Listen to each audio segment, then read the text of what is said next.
السلام علیکم ناظرین، ادبی پروگرام میں شاعر و خواب میں تمام لوگوں کو خوش آمدید کہتا ہوں۔ میں ہوں آپ کا ہوسٹ باسط جلیلی۔ یہ پروگرام ہم کراچی اسٹوڈیو سے آپ کے لیے ٹیلی کاسٹ کر رہے ہیں۔ اس میں ہم آپ کی ملاقات ان شعراء سے کراتے ہیں جنہوں نے اپنی خداداد صلاحیتوں سے اور اپنی محنت سے، اپنی لگن سے ایک ادب میں خاص مقام پیدا کیا۔ آج میرے ساتھ جو شخصیت موجود ہے وہ اس کی شخصیت کے کئی پہلو ہیں۔ وہ بیک وقت صحافی بھی ہیں، اسکرپٹ رائٹر بھی ہیں، ڈرامہ نگار ہیں، شاعر ہیں۔ ان کی شاعری کا ایک مجموعہ محبت خوشگواں ہے 8 مرتبہ شائع ہوئی ہے۔ پاکستان کے مقبول ترین نثر نگار ہیں اور ڈرامہ نگار ہیں۔ آئیے ان کو خوش آمدید کہتے ہیں۔ جناب خلیل اللہ فاروقی صاحب، آپ کا بہت بہت شکریہ، آپ اس پروگرام میں تشریف لائے۔ میں آپ کو ویلکم کہتا ہوں اس شو کے اندر۔ بہت بہت شکریہ جلیلی صاحب، اور آپ دور دیس سے آئے ہیں، آپ کی محبت ہے، اور یہاں جس طرح آپ کی ملاقات شعراء کرام سے رہی ہے اور جس طرح سے آپ کا خوبصورت حسن سلوک رہا ہے، اتنی جلدی دوستی ہو گئی ہے، اور مجھے بہت خوشی ہے کہ آپ امریکہ میں اس ادبی پروگرام کو کر رہے ہیں، اور یہ بڑے اعزاز کی بات ہے اور بڑی خدمت ہے ادب کی۔ میں اس میں اضافہ کرتا چلوں خلیل بھائی کہ ہم نے وہاں ایک تنظیم بھی بنائی ہوئی ہے شاعری کے حوالے سے، جس کا نام ہے بزم یاران سخن۔ میں اس کا صدر بھی ہوں۔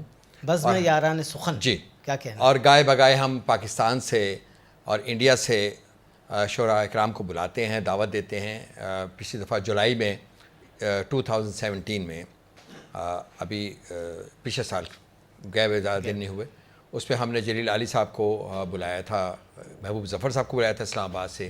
اس کے علاوہ سیما غزل تھیں کراچی سے، ریحانہ روی صاحبہ تھیں، جاوید صبا صاحب تھے۔ تو بڑے اچھے، بڑا وہاں ایک ہم نے چھوٹا سا ایک چراغ جلایا ہوا ہے ادب کا آپ لوگوں کی دعاؤں سے۔ تو بس ایسا ہی ہے، کچھ نہ کچھ کر رہے ہیں ہم لوگ بھی وہاں پر۔ شاعری کا آغاز کب ہوا، یہ میرا پہلا آپ سے سوال ہے۔ بس شاعری تو کیا، ٹوٹے پھوٹے کچھ الفاظ ہیں۔ یہ اسکول کے زمانے میں 8th 9th کلاس میں ہو گیا تھا، کچھ رجحان لگتا تھا، کیونکہ خاندانی پس منظر جو ہے وہ دادا جان کا، والد کا، چچاؤں کا، انہوں نے بڑی تربیت کی۔ اچھا، ہمارے گھر میں مطلب بیت بازی کے خاندان کے بزرگوں اور نوجوانوں میں مقابلے ہوتے تھے، اور بڑا کمال ذوق نکھارنے میں ان بزرگوں نے کمال کردار ادا کیا۔ جی جی۔ میرے والد اور والدہ دونوں فارسی بول سکتے تھے، واہ، تو اور بڑا دونوں شطرنج کھیلتے تھے۔ اچھا، چچا میرے والد بیٹھے کارڈز، اور مطلب ایک پورا وہ ماحول جو ایک گنگا جمنا تہذیب کا تھا۔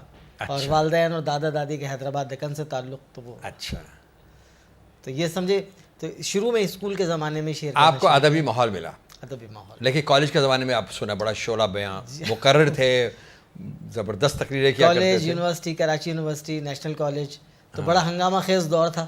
اچھا، اور اس میں، اور اس زمانے میں آپ کو پتہ ہے ہفتہ طلبہ کے درمیان کے دوران کمال کی نظم گوئی اور شعر گوئی کے مقابلے، بیت بازی کے مقابلے، مباحثے، ادبی عدالتیں، روبرو پروگرام، تو بہت بھرپور ہفتہ طلبہ ہوتا تھا۔ طلبہ تنظیموں پر پابندی تھی، نہ یونین سازی پہ پابندی تھی، تو بڑے پروموٹ لوگ ہوتے تھے، بہت اچھا ماحول تھا، کئی جواہر پارے سامنے آتے تھے۔ تو آپ کی خوش قسمتی تھی کہ آپ کو ایسا ماحول ملا، سیکھنے کا موقع ملا آپ کو۔ آپ شاعری میں کس سے متاثر ہیں زیادہ؟ دیکھیں،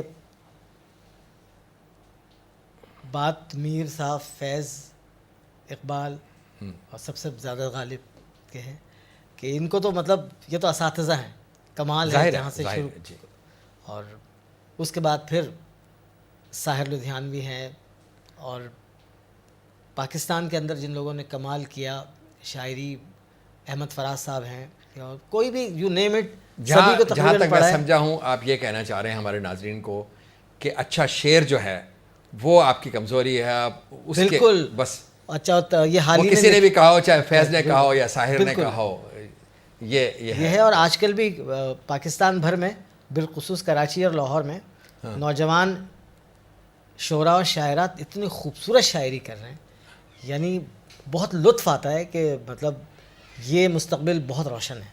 اچھا، ایک میرا اور سوال آپ سے کہ ہمارے معاشرے میں آپ سمجھتے ہیں کیا محبت کا فقدان ہے؟ لوگ محبت کے صحیح معنی کو سمجھتے نہیں ہیں۔ جو افراتفری ہمیں معاشرے میں نظر آتی ہے اور وہ جو ٹالرنس ہے وہ ختم ہو گیا ہے. بالکل. تو کیا سمجھتے ہیں کہ محبت کے صحیح معنوں تک نہیں پہنچے ہم لوگ؟ دیکھیں جہاں تک بات موجودہ نسل کی ہے اور اس سے پچھلی نسل کی ہے, جی جی, بتدریج اس معاملے میں انحطاط آتا رہا. اچھا. کہ افراتفری, انتشار, دیکھیں ہر تبدیلی جو ہے وہ اوپر سے آتی ہے نا. تو ایوان سیاست سے لے کے, ایوان حکومت سے لے کے, ایوان ادب سے لے کے اور کالجز تک, یونیورسٹیز تک, اسکولز تک, ہر جگہ ابھی بھی بہت سے جینیس بھی ہیں, بہت ذہین لوگ ہیں, دانشوری بھی ہے, مگر اخلاقی طور پر انحطاط ہے. انحطاط نظر آتا ہے آپ کو؟ ادب اور اخلاق کا انحطاط نظر آتا ہے. اور جو محبت والا, خلوص والا آپ نے سوال کیا نا, وہ بہت پریشان کن صورتحال یہ ہے کہ ویلیوز جو ہیں وہ کمزور سے کمزور ہوتی جا رہی ہیں. وہ ویلیوز جو کہ راستوں کیا ہوئے وہ لوگ جو آتے جاتے میرے آداب پہ کہتے تھے کہ جیتے رہیے, واہ واہ, تو وہ جو ایک تہذیبی پس منظر تھا نا, وہ جو بزرگوں کا احترام تھا, عزت تھی, اور ظاہر ہے کہ اس پہ ماتم نہیں کرنا چاہیے. مگر فی زمانہ جو الیکٹرانک گیجٹس ہیں, ٹیلی ویژن ہے, موبائل فون ہے, انٹرنیٹ ہے, ان تمام چیزوں نے اس بری طرح سے معاشرے کو متاثر کیا ہے اور مشاغل اتنے تبدیل کر دیے ہیں. اور آپس میں جو رشتہ داری تھی, دوستی تھی, 4 لوگ ایک ہی کمرے میں بیٹھے ہوئے ہیں, آپس میں بھائی بہن بھی ہیں, ماں باپ بھی ہیں, چچا بھتیجے بھی ہیں, سب کچھ چلیں گے, سب اپنے اپنے لیپ ٹاپ پر یا اپنے اپنے موبائل پہ لگے ہوئے ہیں. تو وہ جو رشتے مستحکم ہوتے تھے اور اس سے خلوص بڑھتا تھا اور اس سے خاندان بنتا تھا, خاندان سے پھر ایک معاشرہ تشکیل پاتا تھا, تو وہاں ہر جگہ یہ مشاہدہ میرا ایسا لگ رہا ہے اور تجربہ بھی لگ رہا ہے کہ اس کا فقدان ہو رہا ہے. محبت کا. تو محبت کو آپ ڈیفائن کیسے کرتے ہیں ایکچولی, اگر آپ مختصر ہمارے ناظرین کو بتائیں تو؟ ایک الہامی جذبہ ہے. اچھا. جو آپ محبت کر نہیں سکتے, محبت ہو جاتی ہے. اور محبت سیکھنی نہیں پڑتی؟ بعض اوقات آپ کو بتایا جاتا ہے کہ محبت کیا کرو, محبت کے یہ فوائد ہیں, اگر آپ ایک دوسرے اچھا سلوک کریں گے. ہاں, مطلب آپ دو میں اس بالکل آپ کے سوال کے دونوں پہلو ہیں. ایک تو یہ کہ محبت برت کے سکھائی جا سکتی ہے, محبت لیکچر کے ذریعے نہیں سکھائی جا سکتی, محبت کسی خطاب کے ذریعے نہیں سکھائی جا سکتی. ایگزامپل کریٹ کرنی پڑتی ہے محبت کے لیے. اور محبت تو وہ ہے نا کہ چراغ سے چراغ جلتا ہے, محبت آگے بڑھتی رہتی ہے. اگر بات عورت اور مرد کی محبت کی ہے تو اس میں بھی یہ ہے کہ فی زمانہ تبدیلی آتی جا رہی ہے. مطلب یہ کہ روحانی اور قلبی سے جسمانی کی طرف زیادہ منتقل ہونے لگی ہے. قربتوں اور فاصلوں کے بہت زیادہ مواقع میسر آنے لگے ہیں. اور بہت وہ جو ایک حجاب کی کیفیت تھی, پوشیدگی کی کیفیت تھی, اویلیبل نہ ہونے کی کیفیت تھی, اب اتنے مواقع ہیں اور اتنی آسانیاں ہیں اور اتنے کمفرٹس ہیں اور اتنے ذرائع ہیں کمیونیکیشن کے کہ اب کوئی بھی چیز جب نہیں ملتی ہے تو کشش اس کی بڑھ جاتی ہے. اور جب وہ بہت افراد کے ساتھ آپ کو ملنے لگتی ہے تو پھر تو نہیں اور صحیح اور نہیں, تو وہ اپنی اہمیت کھو دیتی ہے. وہ اپنی اہمیت کھو دیتی ہے. لیکن محبت پہ ایک بڑا خوبصورت شعر ہے کہ محبت کیا ہے, تاثیر محبت کس کو کہتے ہیں. واہ. محبت کیا ہے, تاثیر محبت کس کو کہتے ہیں, تیرا مجبور کر دینا, میرا مجبور ہو جانا. واہ واہ واہ واہ واہ, زبردست زبردست زبردست. اچھا یہ فرمائیے گا کہ آپ کی کتاب 8 مرتبہ شائع ہوئی. الحمدللہ. ایک آپ نے کتاب لکھی. جی ہاں جی, اس کا نام ہے محبت خوشگواں ہے. محبت خوشگواں ہے. تو آپ کا رجحان زیادہ غزل کی طرف رہا یا نظم کی طرف؟ اور ذرا یہ ڈیفائن کیجیے گا کہ غزل کی اہمیت کیا ہے آج کل کے دور میں, اور نظم جو ہے وہ کس لیول پر ہے؟ دیکھیں جہاں تک مطالعے کا اور ذوق کا تعلق رہا تو غزل کا میں والا اور شیدا ہوں, مرید ہوں. غزل کمال ہے, غزل کا کوئی مقابلہ ہی نہیں ہے. جی. لیکن نظم میں وسعت بہت ہے. اچھا. اقبال اور جوش ہمارے رہبر ہیں نظم میں. جی.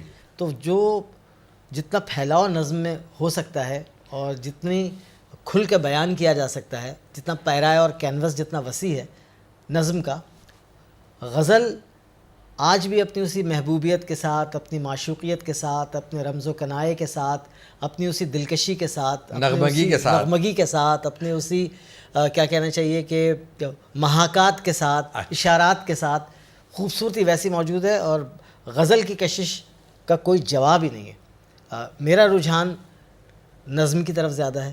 غزلیں بہت کم میں نے کہی ہیں, اور لیکن یہ کہ نون میم راشد سے لے کے اور امجد اسلام امجد تک, اور پھر کمال کی جو نظمیں لکھی گئی ہیں وہاں علی سردار جعفری نے, ساحر نے, یا فیض صاحب نے, تو تو نظم کی طرف رجحان ہے، لیکن مرید میں غزل کا ہوں. اچھا، نون میم راشد کا ذکر آیا تو نثری نظم کا بھی وہ ہے، تو نثری نظم کو آپ کیا درجہ دیتے ہیں اور اس کا مستقبل آپ کیسے دیکھتے ہیں؟ دیکھیں میں کیا، میری حیثیت کیا، لیکن میں نثری نظم کو ایک یوں سمجھتا ہوں کہ ایک جو مشقت سے فرار ہے.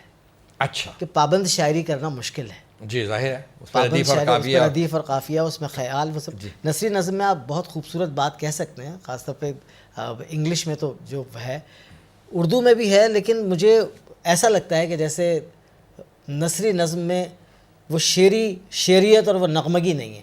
اچھا، اس میں خیال تو ہے، اس میں آپ مضامین باندھ سکتے ہیں اور آسانی بھی ہو جاتی ہے، لیکن نثری نظم کو میں شاعری نہیں مانتا.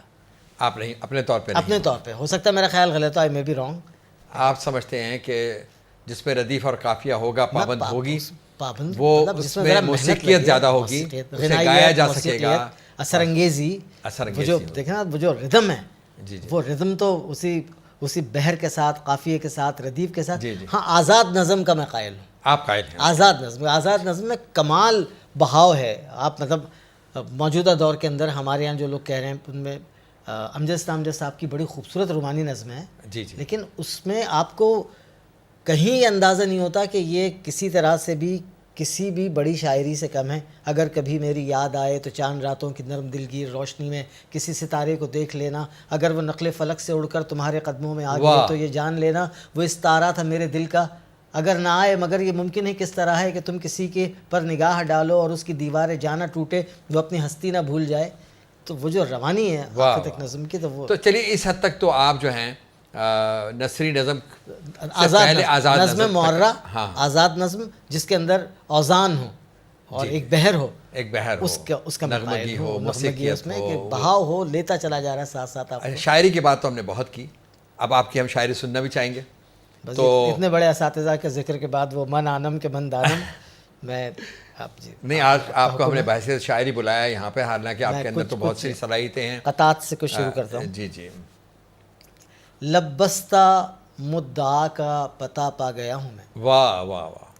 لبستہ مدعا کا پتہ پا گیا ہوں میں، گہرے سکوت میں بھی صدا پا گیا ہوں. واہ، گہرے سکوت میں بھی صدا پا گیا ہوں. پانی کی تہ میں گوہر نایاب کی طرح، واہ، اس کی نہیں میں ہاں کی ادا پا گیا ہوں. واہ واہ واہ. اس کی نہیں میں ہاں کی ادا پا گیا ہوں میں. ادا پا گیا ہوں میں. کبھی لطف و کرم کے سلسلے ہیں، کبھی یکسر کا نعرہ کر رہی ہیں. واہ. کبھی لطف و کرم کے سلسلے ہیں، کبھی یکسر کا نعرہ کر رہی ہے. ہمیں آباد یا برباد کر دے، محبت استخارہ کر رہی ہے. واہ واہ واہ واہ. ہمیں آباد یا برباد کر دے، محبت استخارہ کر رہی ہے.